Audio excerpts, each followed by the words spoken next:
اخوتي الغوالي الله يساعدكم. اتمنى ان شاء الله الكل يكون بخير. قبل يومين نزلت فيديو بخصوص الطيرة اللي بيتت، وكان يوم ثلاثاء بتاريخ 13/12/2022. طبعا انتظرت الطيرة البارحة الصبح الظهر العصر، الطيرة ماكو إلها أي أثر. اليوم كذلك هم قعدت من وقت الصبح انتظرت الطيرة، طيرت الطيور بالفصل والطيرة هماتين ما بينت. الطيرة هسه يلا وصلت ب10:07.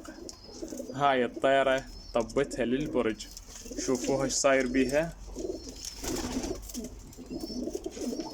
يعني الطيرة منتهية متقطعة تقطع، وهسه احنا ما نقدر ننطيها اكل. خلي شوية ترتاح الطيرة حتى ننطيها اكل ومي.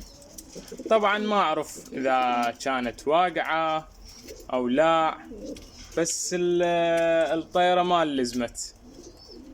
يعني حتى اذا الطيرة واقعة فواقعة على مكان عالي، يعني ما انطت لزمة على نفسها، لان لو واقعة على سطح بطيور او مكان بطيور كان الطيرة لزمت.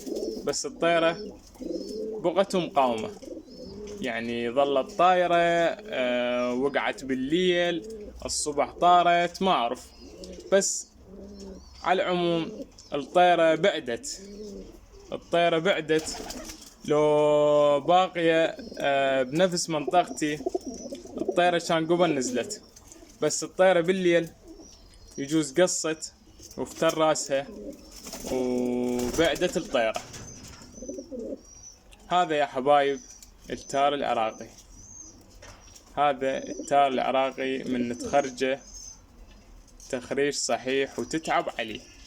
من تتعب على التار العراقي ينطيك حق المطيار مالته، لأن ذكي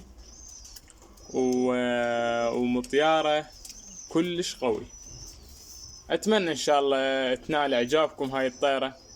هسه إن شاء الله ترتاح شوية وننطيها أكل ومي.